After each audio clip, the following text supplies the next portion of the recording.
Buenas noches, mi nombre es Rodríguez Herrera Andrea Montserrat, soy estudiante de la carrera de Negocios Internacionales en la ESCA-Tepepan y estoy cursando la materia de análisis de la política mundial. En esta actividad, nuestro tema principal será la apropiación cultural. El contenido de este video daremos una introducción, un análisis de las lecturas, el marco legal a nivel nacional, el marco legal a nivel internacional, conclusiones y fuentes. Como introducción diremos que en este trabajo analizaremos 3 artículos sobre la apropiación cultural después de entender su concepto. Hablaremos también del marco normativo de esta problemática a nivel nacional e internacional y para finalizar expresaremos las conclusiones y opiniones sobre dicho análisis de este tema tan importante que ha tomado relevancia en los últimos 5 años. Ahora vamos con el concepto de ¿qué es la apropiación cultural? Según el diccionario de Cambridge, la apropiación cultural es el acto de tomar o usar cosas de una cultura que no es la tuya, especialmente sin demostrar que entiendes o respetas esta cultura. Dicho esto, vamos a pasar a las lecturas o a los artículos que fueron 3. Primero, la acusación a Nike, Louis Vuitton y Osho, o sea, la delgada línea entre la inspiración y la apropiación cultural. El segundo, la prohibición de la apropiación cultural de México ha llegado a un comienzo desordenado. Y tercero, frenar la apropiación cultural en la industria de la moda mediante la propiedad intelectual. En el análisis que se llevó a cabo, digamos, en la lectura 1, 2 y 3, se ve que en la lectura número 1, que es frenar la apropiación cultural en la industria de la moda mediante la propiedad intelectual, que fue escrita en agosto del 2019 por Brigitte Benissa.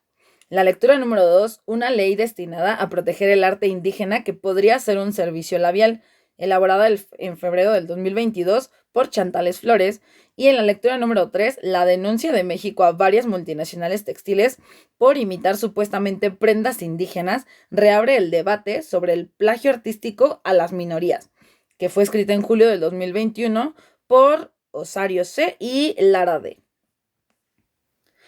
Los puntos en común que tienen estas 3 lecturas es que todos hablan de diseños textiles. Todos los casos son relacionados a la industria de la moda, que es la que más presenta problemas por plagio y apropiación por parte de grandes empresas hacia los pequeños artesanos indígenas.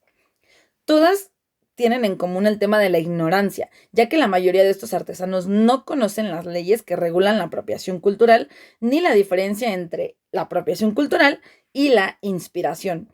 O lo hacen, hacen de su conocimiento esto hasta que alguien se los comunica por redes sociales. También en todas las lecturas se analiza que hay lagunas legales. Ya existe la ley de protección hacia hacia la apropiación cultural, pero sin embargo todavía presenta grandes zonas grises, como se les llama, al momento de definir conceptos súper importantes como a qué se refieren con los pueblos, con la cultura, etc., además de su poca difusión y seguimiento. Por último, está el tema de la remuneración, ya que a pesar de que varias empresas han admitido su error, pedido disculpas públicas y retirado sus productos del mercado, los pequeños artesanos siguen sin recibir compensaciones económicas y mucho menos alzas en las ventas de sus productos después de que las grandes empresas tomaron estas medidas. Ahora vamos a pasar con el marco legal a nivel nacional e internacional. A nivel nacional, se creó la Ley Federal de Protección del Patrimonio Cultural de los Pueblos y Comunidades Indígenas y Afromexicanas.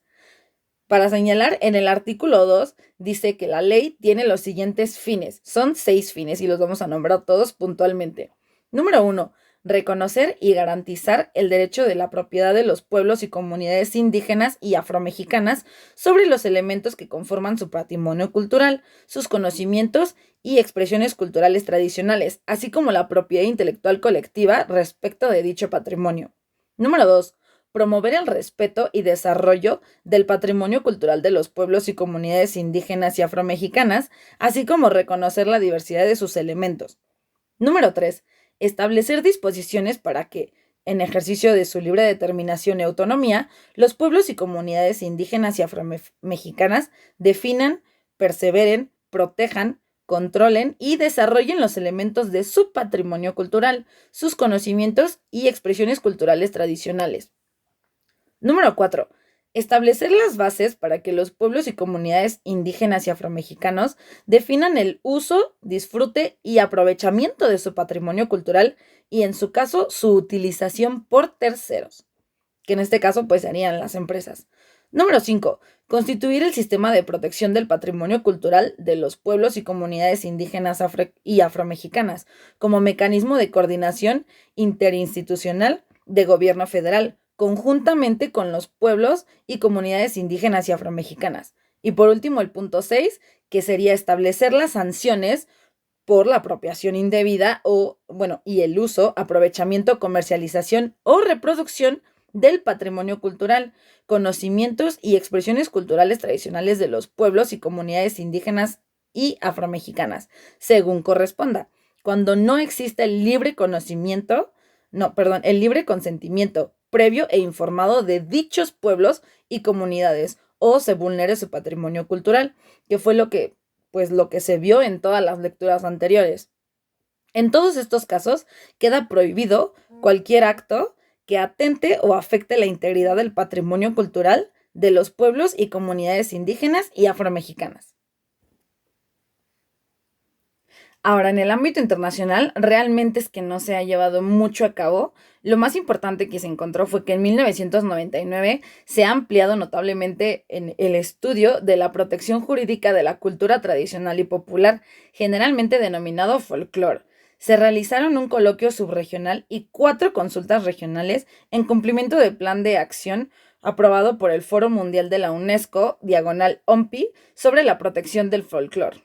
En general, las leyes de propiedad intelectual existentes excluyen la protección de las expresiones culturales tradicionales y las regalan a dominio público, lo que las hace vulnerables a la apropiación y menoscaba el derecho y las normas consuetudinarias que regulan el acceso a ellas y su uso en el contexto tradicional.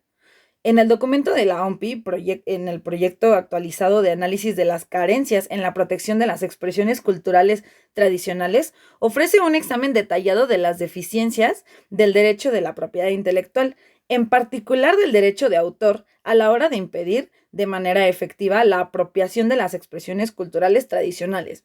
O sea, lo que está pasando a nivel internacional es que se reconoce que hay un problema, se reconoce que hay una falta de atención hacia este tipo de apropiación cultural, pero no se está llevando mucho a cabo a nivel internacional.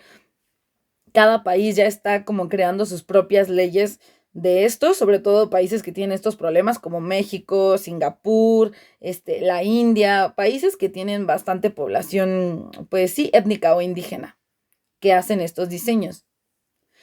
Bueno, como conclusión, inserté 2 conclusiones. Como primera conclusión, podemos señalar que el primer paso hacia una mejora en cuanto a la apropiación cultural es la implementación de leyes más claras y precisas a nivel mundial y nacional, claro, con una mejor difusión y de maneras más digeribles y traducidas a las múltiples lenguas de las distintas comunidades de artesanos mexicanos.